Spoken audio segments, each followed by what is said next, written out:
Hello friends, welcome to my channel LA classes. I hope सब लोग अच्छे हैं। हमने चैप्टर 1 कंप्लीट कर लिया है। उसके क्वेश्चन आंसर्स मैंने वीडियो अपलोड की हुई है, आप देखिए उसके क्वेश्चन आंसर्स को। आज हम शुरू कर रहे हैं chapter 2, is matter around us pure. क्या हमारे सराउंडिंग्स में जो मैटर प्रेजेंट है वो प्योर है? देखिए, अगर हम उसको कॉमन लैंग्वेज में बोलें तो प्योर का मतलब होता है नो एडल्ट्रेशन, यानी कि अगर किसी भी सब्सटेंस में कोई एडल्ट्रेशन प्रेजेंट नहीं है तो उस बेसिस पे हम कहते हैं कि सब्सटेंस प्योर है। या आप मिल्क में देखिए, घी, बटर और मिनरल सॉल्ट एक्सेट्रा, इन सब चीज़ों में आप देखोगे, मिनरल वाटर, जूसेस, इन सब में तो देखोगे कि अगर उसमें एडल्ट्रेशन प्रेजेंट नहीं तो हम कहते हैं कि ये प्योर है। लेकिन अगर हम इसको साइंस के ज़रिए से समझें तो साइंटिस्ट क्या कहते हैं, something is pure if all the constituent particles of that substance are same in their chemical type of nature। यानी कि अगर वो अपने केमिकल नेचर में सेम कॉन्स्टिट्यूएंट पार्टिकल्स रखते हैं तो तब वो प्योर हैं, अदरवाइज वो प्योर नहीं है। अब मैं आपको मिल्क का एग्जाम्पल से समझाती हूँ। अब मिल्क में क्या क्या प्रेजेंट होते हैं? वाटर प्रेजेंट होता है, फैट प्रेजेंट होता है और प्रोटीन्स प्रेजेंट होते हैं, है ना। तो इसका मतलब मिल्क साइंस के ज़रिए साइंटिस्ट क्या कह रहे हैं कि मिल्क प्योर नहीं है। क्यों? क्योंकि उसमें मिक्सचर है, उसमें डिफरेंट पार्टिकल्स प्रेजेंट हैं। अगर मिल्क में खाली प्रोटीन प्रेजेंट होता तो तब साइंस की लैंग्वेज में वो बिल्कुल प्योर होता है, लेकिन कॉमन लैंग्वेज में प्योर का मतलब होता है नो एडल्ट्रेशन। ओके, अब देखिए मिक्सचर क्या होता है। मिक्सचर जो होता है वो होता है कि anything that contain more than one substance is called a mixture. One substance क्या है? प्योर सब्सटेंस है वन। तो जो बहुत सारे प्योर सब्सटेंसेस को मिलाकर एक मिक्सचर बनता है, उसको कहते हैं मिक्सचर। ठीक है, देखिए आप देखें सी वाटर में, मिनरल्स में, सॉइल्स में, ये सब मिक्सचर हैं। अब मिक्सचर के कुछ पॉइंट्स मैंने यहाँ पे हाईलाइट किए हुए हैं। देखिए, मिक्सचर जो होता है वो प्योर सब्सटेंस नहीं होता है। क्यों नहीं होता प्योर सब्सटेंस? क्योंकि उसमें डिफरेंट सब्सटेंसेस मिक्स हुए हुए हैं। ये सेम एटम और मॉलिक्यूल्स नहीं रखता है, नॉट कंटेन सेम एटम्स और मॉलिक्यूल्स।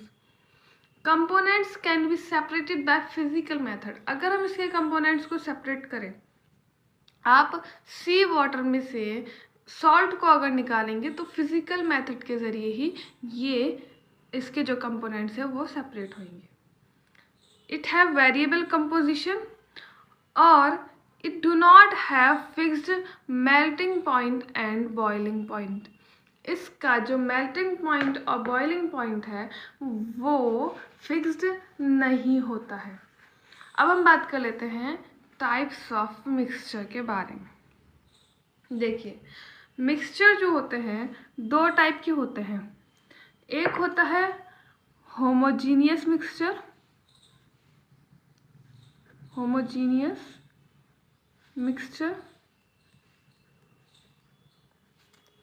और दूसरा होता है हेट्रोजीनियस मिक्सचर।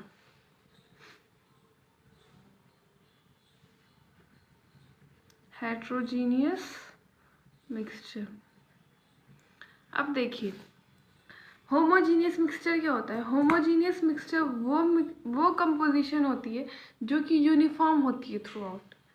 ठीक है, the composition which is uniform through out is a homogeneous mixture. इस मिक्सचर को सॉल्यूशन भी कहते हैं। लिखो,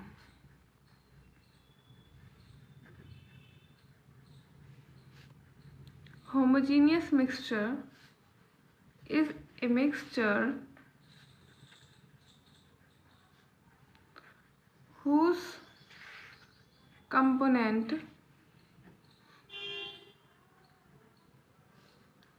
is uniform throughout। और इसको क्या कहते हैं, सॉल्यूशन भी कहते हैं।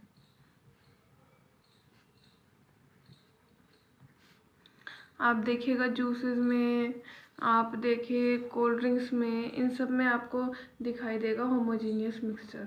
एयर भी जो है वो होमोजीनियस मिक्सचर है। चलो एग्जांपल्स लिखते हैं ताकि हमें ध्यान रहे। होमोजीनियस मिक्सचर क्या क्या है? एयर जो है वो होमोजीनियस मिक्सचर है किसका? ऑक्सीजन का,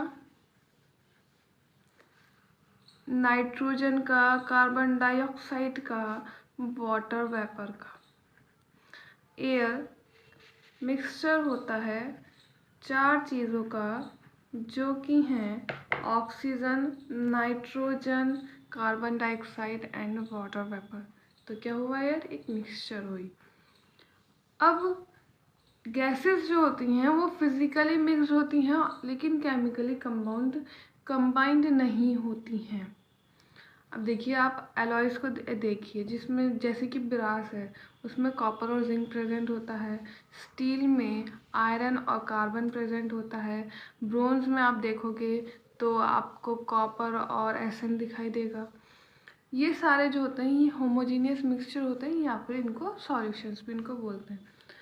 और बाकी एग्जांपल्स हम देखते हैं, सीमेंट, पेट्रोल, केरोसिन, इन सब में आपको होमोजीनियस मिक्सचर प्रेजेंट होता हुआ दिखाई देगा। मैंने आपको सबसे बेस्ट एग्जांपल दिया है एयर का, जो कि आपके लिए इजी भी रहेगा। अब हम बात करते हैं नेक्स्ट वाले की, जो कि है heterogeneous mixture.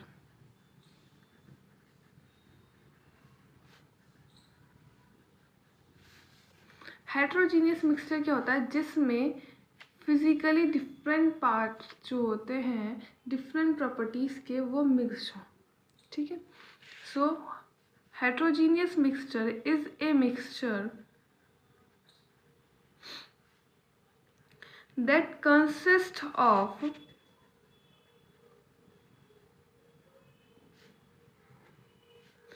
physically different parts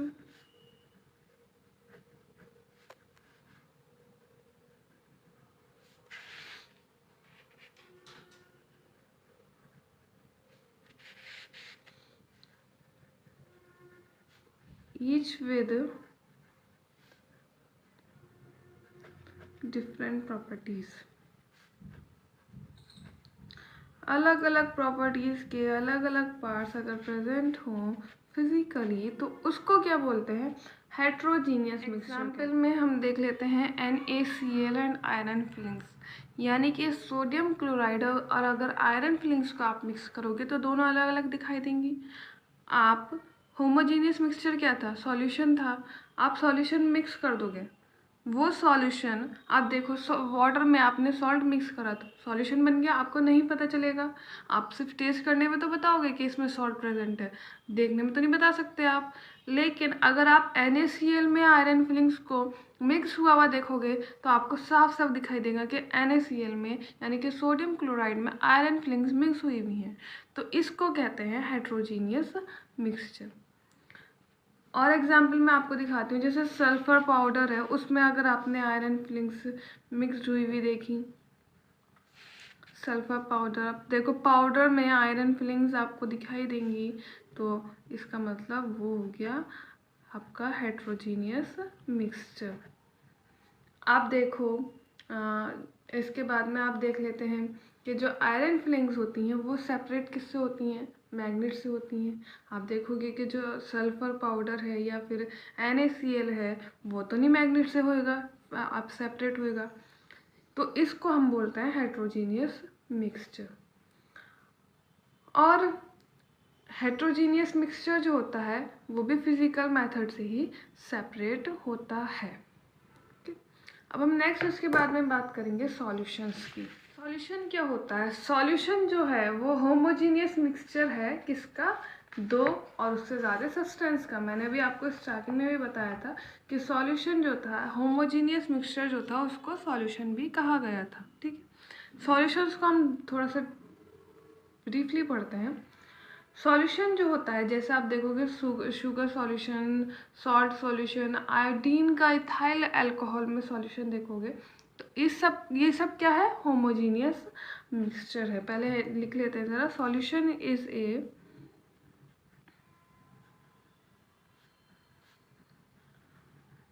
homogeneous mixture of two or more solid, liquid और गैसेस, यानी कि दो और उससे ज़्यादा सब्सटेंस का जो होमोजीनियस मिक्सचर होता है वो क्या कहलाया जाता है, सॉल्यूशन कहलाया जाता है। एग्जाम्पल में क्या था इसका, हमने देखा था एग्जाम्पल में शुगर सॉल्यूशन, सॉल्ट सॉल्यूशन हो गया, और बाकी एक्सेट्रा कोई आपका इम्पोर्टेंट नहीं है। और सॉल्वेंट क्या होता है, सॉल्वेंट एक कंपोनेंट जो कि बहुत ज़्यादा अमाउंट में सॉल्यूशन में प्रेजेंट हो, उसको क्या बोलते हैं, सॉल्वेंट बोलते हैं। देखिए सॉल्वेंट और सॉल्यूट ये दोनों ना आपके सॉल्यूशन के ही पार्ट हैं, लेकिन दोनों अलग अलग होते हैं। देखिए कैसे होते हैं, एक तो हो गया सॉल्यूट और एक हो गया सॉल्वेंट। सबसे पहले सॉल्वेंट देखते हैं। सॉल्वेंट जो होता है लार्ज अमाउंट में प्रेजेंट होता है सॉल्यूशन में, उसको हम बोलते हैं सॉल्वेंट। जैसे कि आप देखोगे कि वाटर है, आप देखोगे अल्कोहल है, CCl4 है, ये सब जो है ये लिक्विड सॉल्वेंट होते हैं, ठीक है। वाटर, आप देखो ज़रा सॉल्ट में अगर आपने वाटर मिलाया तो वाटर लार्ज अमाउंट में प्रेजेंट है सॉल्यूशन में, तो इसका मतलब ये क्या है, आपका सॉल्वेंट है। CCl4 हो गया, अल्कोहल हो गया, आपने आयोडीन में अल्कोहल मिक्स किया तो लार्ज अमाउंट में क्या प्रेजेंट है, अल्कोहल प्रेजेंट है, तो इसका मतलब जो अल्कोहल है वो है सॉल्वेंट। जबकि सॉल्वेंट जो सॉल्यूट होता है वो क्या होता है, ये स्मॉल अमाउंट में प्रेजेंट होता है सॉल्यूशन में, ठीक है, स्मॉल अमाउंट। अब देखो फिर से मैं वही एग्जांपल देती हूँ, सॉल्ट में आपने वाटर को देखा तो आप देखोगे कि जो सॉल्ट है वो थोड़ा है तो वो क्या है, वो सॉल्यूट है। शुगर सॉल्यूशन में आप देखोगे, शुगर सॉल्यूशन में आपने देखा कि शुगर जो है वो कम प्रेजेंट है वाटर में, तो इसका मतलब जो शुगर है वो क्या है, सॉल्यूट है। समझ में आ गया difference. If you have any query ask me ना कमेंट बॉक्स। अब देखिए सॉल्यूशन जो होता है वो होमोजीनियस होता है माइक्रो लेवल पर भी। अगर हम माइक्रो लेवल पे देखेंगे तो तब भी वो आपको जो सॉल्यूशन है वो होमोजीनियस ही दिखाई देगा, ठीक है। अब एक क्वेश्चन अराइज होता है कि हम सॉल्यूशंस का नीड ही क्यों करते हैं, हमें सॉल्यूशंस की ज़रूरत ही क्यों पड़ती है। सॉल्यूट और सॉल्वेंट वो प्रेजेंट होते हैं एक फॉर्म में आयन और मॉलिक्यूल्स की। अगर हम मिक्स करेंगे सिल्वर नाइट्रेट सॉलिड को सोडियम क्लोराइड सॉलिड में तो कोई केमिकल रिएक्शन नहीं होएगी, लेकिन अगर हम मिक्स करेंगे सिल्वर नाइट्रेट को सोडियम क्लोराइड सॉल्यूशन में तो तब रिएक्शन होएगी। इसीलिए हमें सॉल्यूशंस की ज़रूरत पड़ती है। सो क्वेश्चन लिख देती हूँ मैं, why do we need solution, हमें सॉल्यूशंस की ज़रूरत क्यों पड़ती है। If we add silver nitrate solid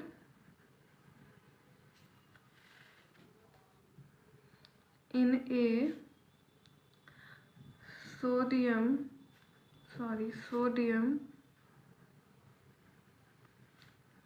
chloride solid, at that time no reaction. But if we add silver nitrate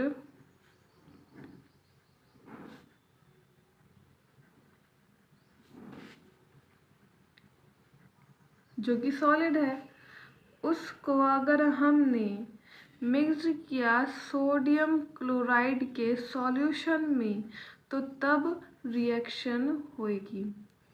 सो इसीलिए हमें सॉल्यूशंस की ज़रूरत पड़ती है, क्योंकि जो आयंस होते हैं वो बहुत ही फास्ट रिएक्ट करते हैं एक दूसरे से सॉल्यूशंस में।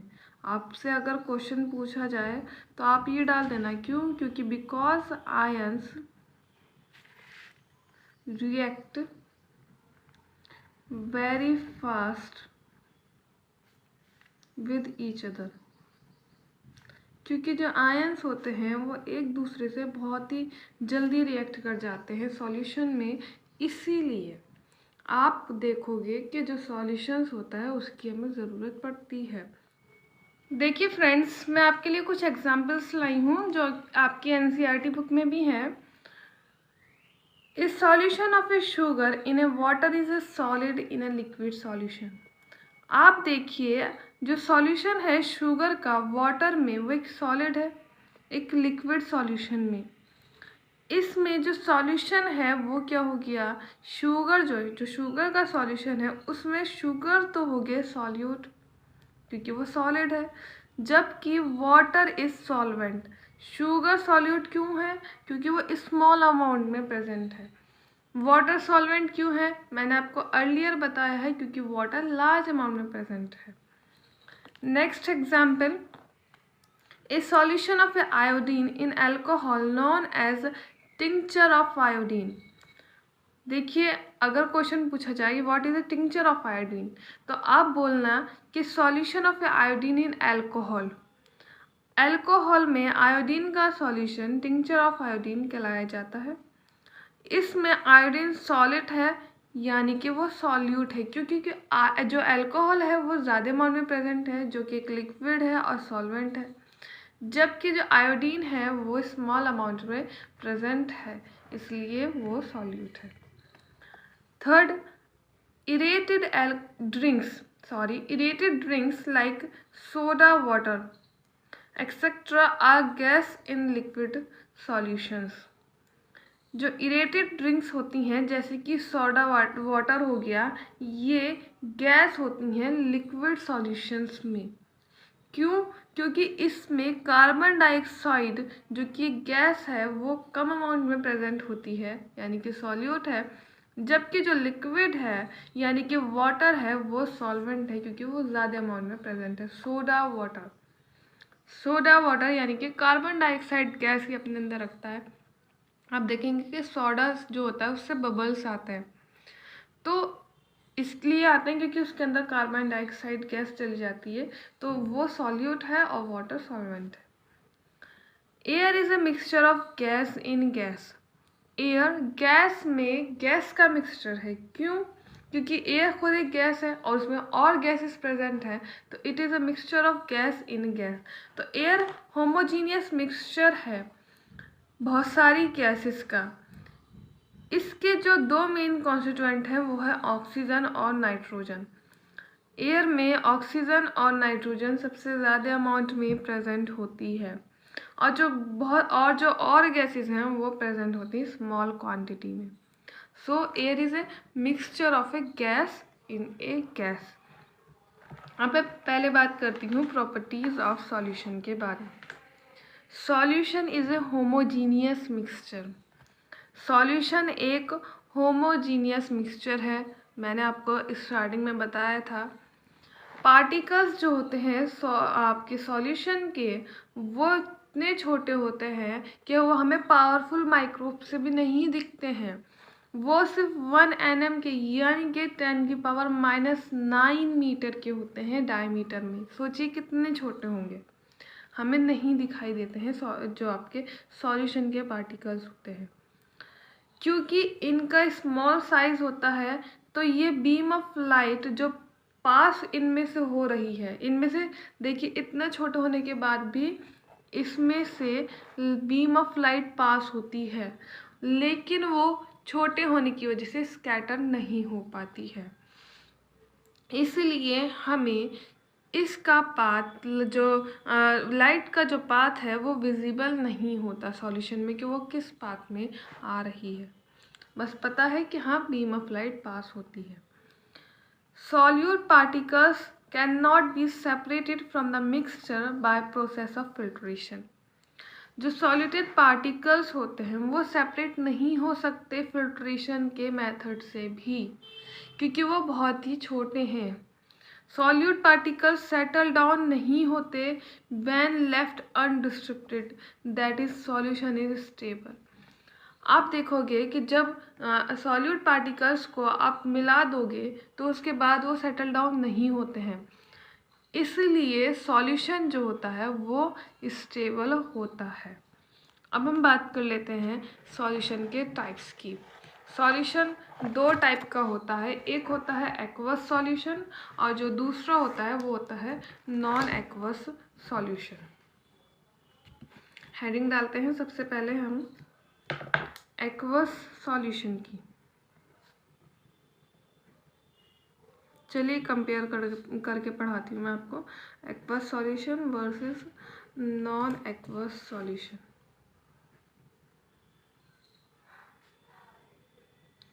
कंपैरिजन वाली स्टडी बहुत अच्छी होती है, क्योंकि आपको ध्यान रहता है कि लास्ट वाले में हमने क्या पढ़ा था, और इससे आपको एक साथ दो चीज़ें याद हो जाती हैं। सो अपनी स्टडी को कंपेयर करके पढ़ना सीखिए। एक्वस सॉल्यूशन क्या होता है? Aqueous solution is a solution in which a solute is dissolved in water is called aqueous solution. Solute dissolved in water is called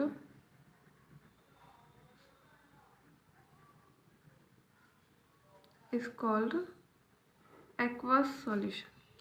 okay अगर सॉल्यूट डिज़ोल्व होता है वाटर में, जो कि एक सॉल्यूशन है, उसमें डिज़ोल्व हो रहा है, तो इसका मतलब जो सॉल्यूशन है वो है एक्वस सॉल्यूशन।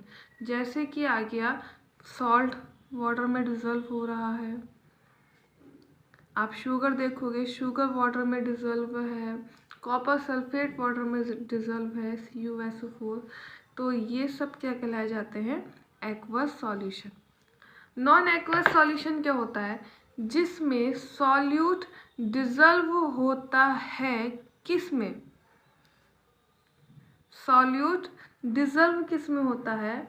सॉल्यूट वाटर में डिज़ोल्व नहीं होता है, सॉल्यूट डिज़ोल्व होता है सॉल्वेंट में। वाटर की बजाय वो सॉल्वेंट में डिज़ोल्व हो जाए तो उसको कहते हैं नॉन एक्वस सॉल्यूशन। जैसे कि एग्जाम्पल मैं आपको देती हूँ, आप देखिए जो आयोडीन है वो डिज़ोल्व हो रहा है अगर कार्बन टेट्राक्लोराइड में यानी कि CCl4 में, तो इसका मतलब आयोडीन क्या है? सॉल्यूट है, और वो डिज़ोल्व किस में हो रहा है? सॉल्वेंट में, तो ये नॉन एक्वस सॉल्यूशन है। This is solute and this is solvent. Okay iodine solute है और किस में डिज़ोल्व हो रहा है? CCl4 में यानी कि सॉल्वेंट में। नेक्स्ट एग्जांपल देख लेती हूँ, सल्फर डिज़ोल्व हो रहा है डिसल्फाइड में, कार्बन डिसल्फाइड में, ठीक है, carbon disulphide.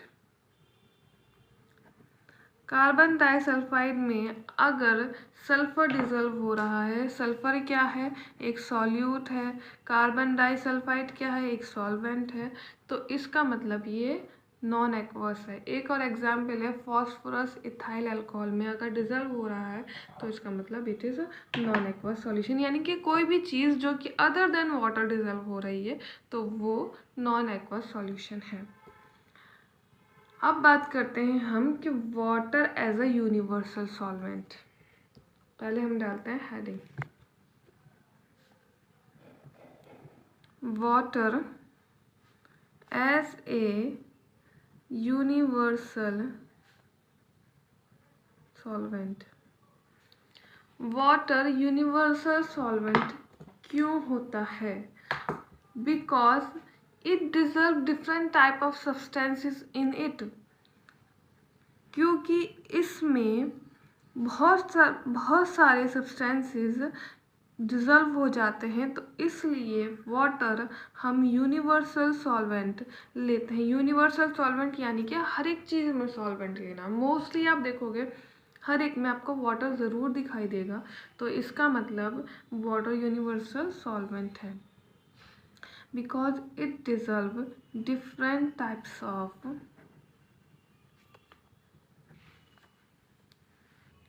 substances in it,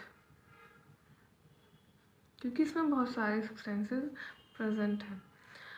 अब देखिए क्यों ये ही वाटर ही यूनिवर्सल सॉल्वेंट है। आप इसकी जगह और चीज़ें भी तो ले सकते थे यूनिवर्सल सॉल्वेंट पर के नेम पर, क्योंकि जो मॉलिक्यूल्स होते हैं, फैक्टर्स इसके हम लिखते हैं, क्योंकि जो मॉलिक्यूल्स होते हैं वो वाटर के पोलर नेचर में होते हैं, इसलिए आयनिक कंपाउंड्स जो होते हैं वाटर में आसानी से डिजल्व हो जाते हैं। सो मॉलिक्यूल्स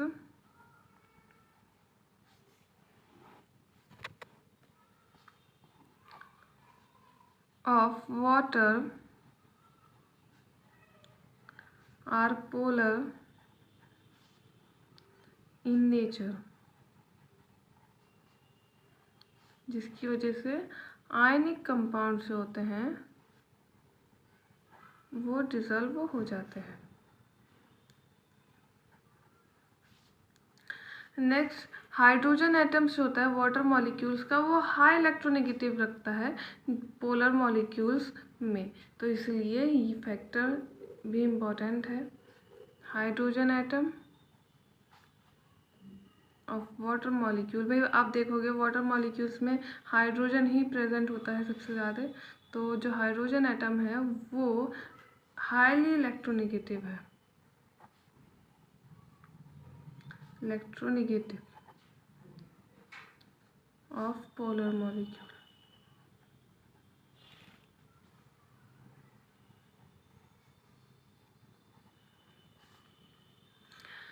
वाटर बहुत सारे सब्सटेंसेस में रिएक्ट करता है, जिसकी वजह से जो प्रोडक्ट फॉर्म होता है वो भी डिजल्व हो जाता है, इसीलिए वाटर जो है वो यूनिवर्सल सॉल्वेंट होता है।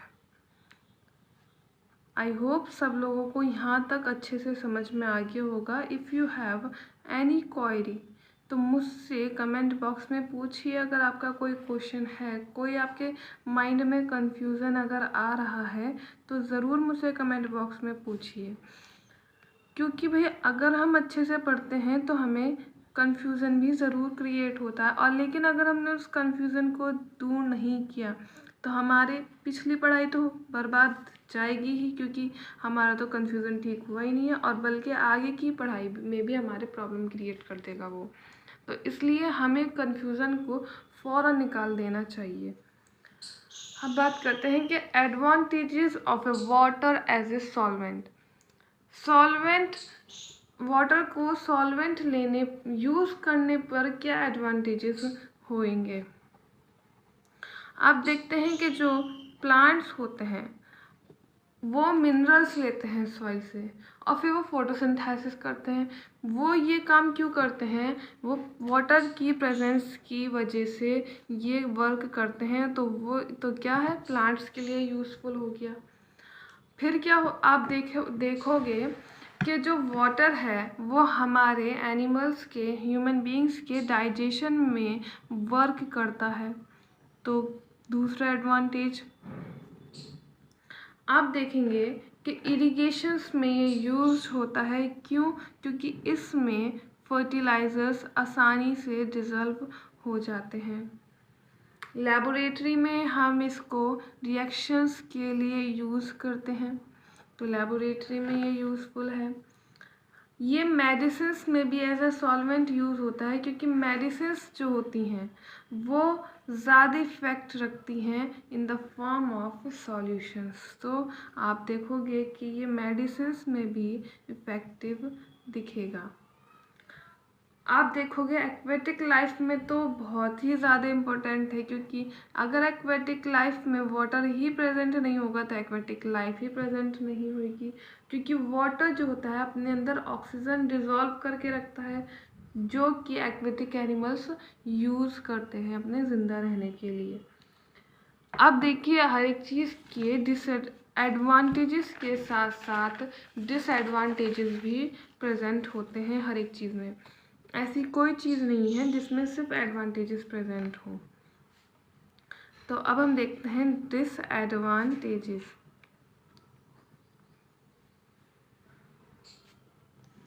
वाटर आसानी से कॉन्टामिनेटेड हो जाता है। कॉन्टामिनेटेड का मतलब हो गया है गंदा, जिसकी वजह से ये आसानी से प्यूरिफाई नहीं होता।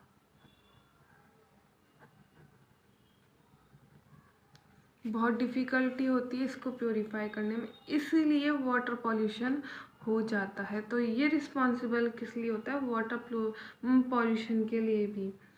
सी वाटर जो होता है वो ड्रिंकिंग पर्पस में यूज़ नहीं होता है। क्यों? क्योंकि उसमें large amount of salt present होता है। तो ये भी हमारे लिए एक डिसएडवांटेज का वर्क कर रहा है। ठीक है, तो हमें समझ में आ गया है कि एडवांटेजेस और disadvantages of water as a universal solvent क्या होते हैं। अब हम बात करेंगे एलॉयज के बारे में।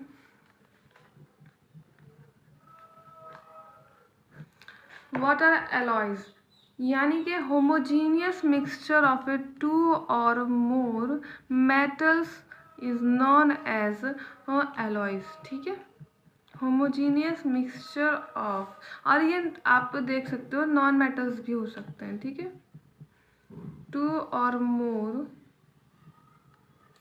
मेटल्स आर कॉल्ड एलॉयज, और one of them may B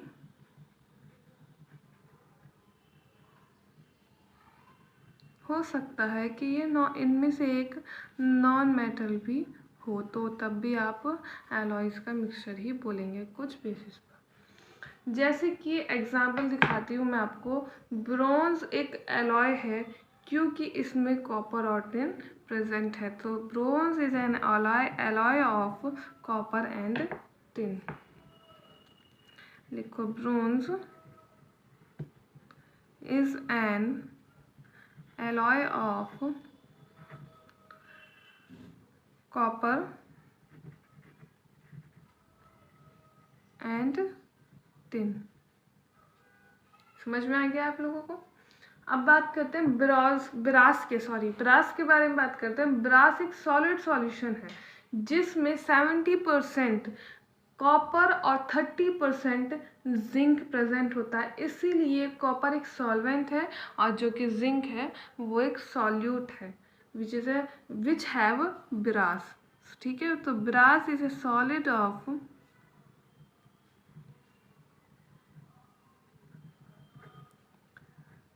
70% of copper and 30% of zinc। Copper क्या हो गया है? कॉपर हो गया है सॉल्वेंट और जबकि जो जिंक है वो हो गया है सॉल्यूट।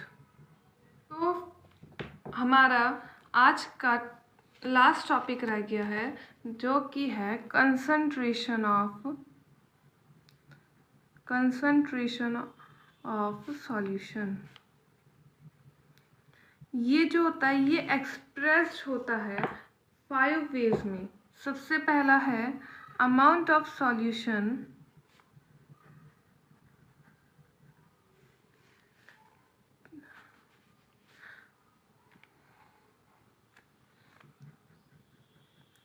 सबसे पहला होता है amount of solute dissolve in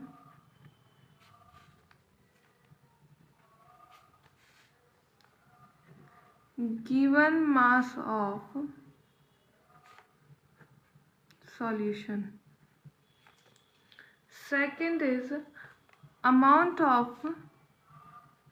solute dissolve in given volume of solution. Third, amount of solute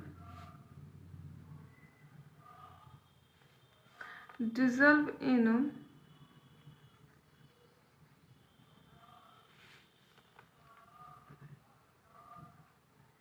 given mass of solvent। पहले वाला क्या था, गिवन मास ऑफ सॉल्यूशन, लेकिन इसमें है गिवन मास ऑफ सॉल्वेंट। इसी तरीके से amount of solute dissolve in given volume of solvent. And last is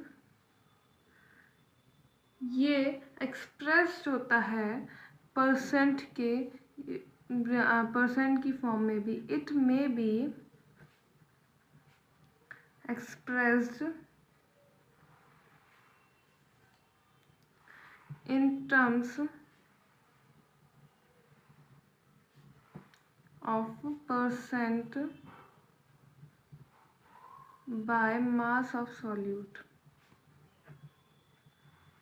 यानी कि आप मास ऑफ सॉल्यूट को अगर परसेंट की फॉर्म में देखेंगे तो ये तब भी एक्सप्रेस होता है। तो हमने क्या क्या पढ़ा है कि mass of solute dissolve in given mass of solution. जो सॉल्यूट का मास है वो गिवन मास ऑफ सॉल्यूशन में डिसॉल्व हुआ है। Amount of solute dissolve in given volume of a solution. Then amount of solute dissolve in given mass of a solvent और amount of solute dissolve in given volume of a solvent. और ये express क्या होता है, percent by mass of A solute की form में भी express होता है। तो हम परसेंट बाय मास की फॉर्म में देखते हैं। परसेंट बाय मास, जो कि इस बार आपका इम्पोर्टेंट भी है, तो इसको अच्छे से समझिए। परसेंट बाय मास क्या होता है, amount of solute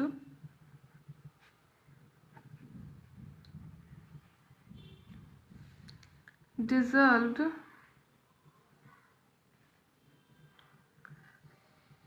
per 100 mass unit of solution। यानी कि अमाउंट ऑफ सॉल्यूट जो कि डिसॉल्व होता है 100 मास ऑफ, यानी कि 100 mass of unit of solution में, उसको कहते हैं हम परसेंट बाय मास। ठीक है। और आप देखोगे जो मास यूनिट है वो यूजुअली ग्राम में यूज होती है। तो हम इसका फॉर्मूला लगाते हैं, percent solute is mass of solute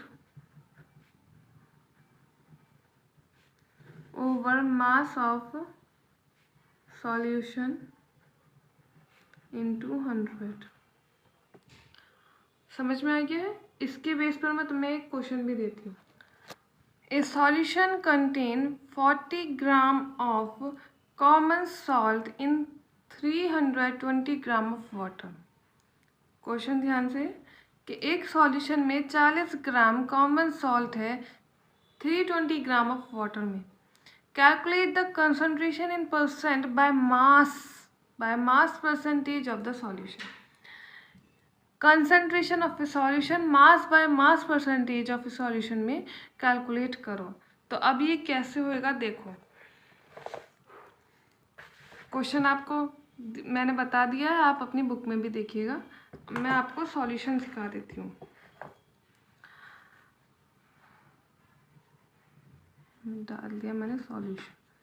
question क्या कह रहा है कि सॉल्यूशन में 40 ग्राम कॉमन सॉल्ट है, तो यानी कि मास ऑफ सॉल्यूट जो है, मास ऑफ सॉल्यूट यानी कि सॉल्ट का जो मास है वो क्या है 40 ग्राम है। ओके, और मास ऑफ ए वाटर जो है यानी सॉल्वेंट वो कितना है 320 ग्राम मास ऑफ ए सॉल्वेंट जो है। हम जानते हैं मास ऑफ सॉल्यूशन जो होता है वो होता है मास of solute plus mass of solvent, क्योंकि मास ऑफ सॉल्यूशन भी निकाल रहा है। सो मास ऑफ सॉल्यूट कितना है 40 gram plus mass of solvent 320 ग्राम। इसका मतलब हो गया 360 gram is a mass of a solution. अब लगाते हैं फॉर्मूला। परसेंट ऑफ सॉल्यूट हमें निकालना है, परसेंट ऑफ सॉल्यूशन निकालना है हमें। सो परसेंट ऑफ सॉल्यूशन के लिए मास of A solute which is 40 gram over mass of a solution that is 360 gram into 100.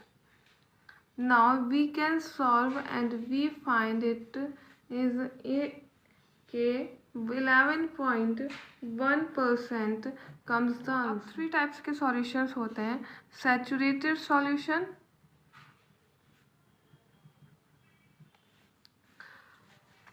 Unsaturated solution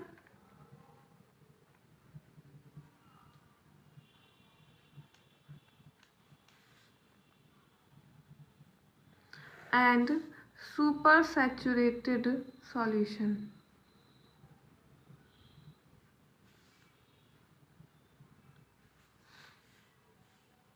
saturated solution क्या होता है, वो सॉल्यूशन जिसमें ज़्यादा अमाउंट ऑफ का सॉल्यूट डिसॉल्व नहीं होता, no more amount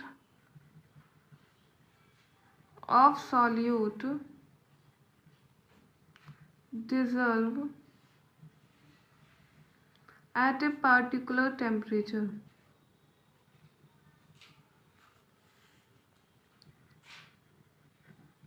is called saturated solution. Unsaturated solution, more amount of